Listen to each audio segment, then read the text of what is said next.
नमस्ते दोस्तों, YouTube channel के मेरी कोशिश में आप सभी का स्वागत है। मैं सुधा आज फिर मेरी कोशिश में एक छोटी सी कहानी लेकर आई हूँ। अगर आप लोगों को पसंद आए तो लाइक ज़रूर करें और ऐसी ही कहानियाँ सुनने के लिए हमारे चैनल को सब्सक्राइब करें।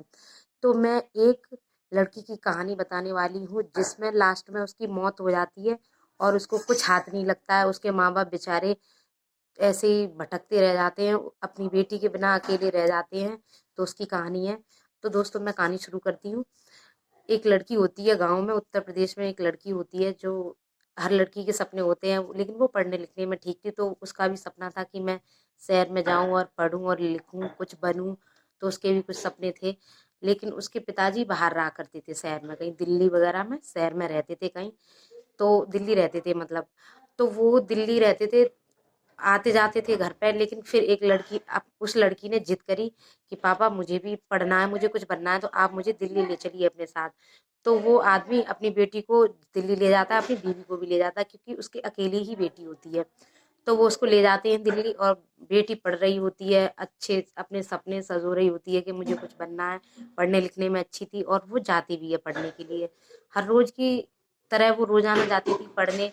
लेकिन एक शाम उसको कुछ लोगों ने अगवा कर लिया। मतलब उस कुछ लोग उस लड़की को उठाकर ले गए और उसके साथ सामूहिक बलात्कार किया। और 3 दिन तक वो लड़की गायब रही। और जब उसके माँ बाप ने रिपोर्ट लिखवाई थाने में जाकर, तो पुलिस वालों ने कहा कि नहीं, मिल जाएगी 24 घंटे बाद, मतलब रिपोर्ट लिखेंगे हम तुम्हारी। तब तक तुम्हारी लड़की शायद किसी के साथ चली गई हो, अपनी फ्रेंड के घर गई हो। तो उन लोगों ने उसको ऐसे टालता टालते रहे। जब लड़की वापस आई तो फिर वो लोग फिर उसको, अपनी बेटी को लेकर गए थाने रिपोर्ट करवाने के लिए। फिर वहां पे जाकर उनके साथ बदसलूकी हुई। लड़की और लड़की की माँ को अलग कर दिया, लड़के के बाप को अलग कर दिया। फिर उन लोगों से बातचीत करने लगे।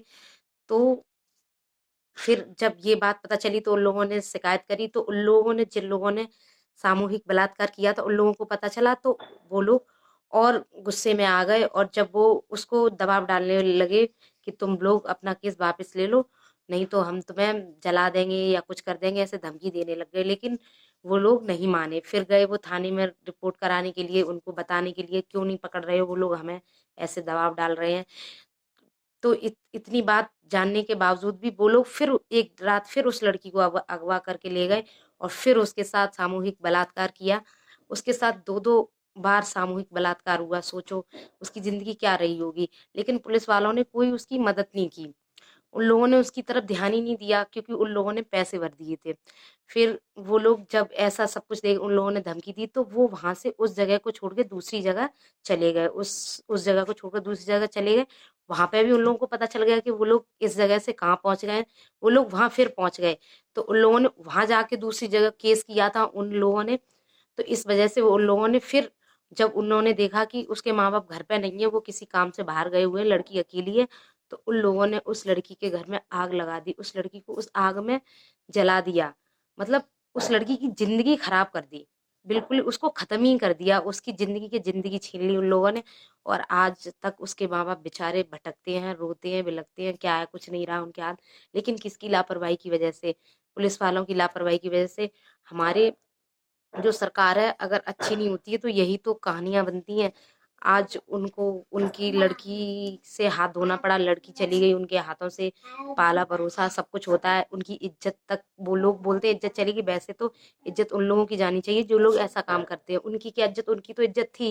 इज्जत तो उनने गंवाई जिन्होंने ये ऐसा गलत काम किया। लेकिन नहीं, समाज में लोग लड़की वालों को ही कहते हैं तुम्हारी लड़की के साथ ऐसा हुआ तो तुम्हारी इज्जत चली गई। तो मेरी इस छोटी सी कहानी के जरिए बस छोटा सा ही एसएमएस ये था कि देखो भाई, ध्यान रखो अपने बच्चों का। और सरकार पे भी देखा पुलिस वाले ऐसा करते हैं, तो वहां पे भी संभल के जाएं और सब कुछ अच्छा हो। क्योंकि सब कोई, जहाँ पे तुमने देखा जिसकी पहचान अच्छी होगी उनकी ही लोग वाग सुनते हैं, उनकी ही ज्यादा सुनी जाती है। गरीब लोगों के साथ तो बदसलूकी करी जाती है, बुरी तरह से व्यवहार करा जाता है। तो मेरी कहानी के जरिए बस मैं यही, मेरी कोशिश थी कि ध्यान रखें और सतर्क रहें, ऐसे सब मामलों से बचें। और मैं यही चाहती हूँ। थैंक यू, धन्यवाद।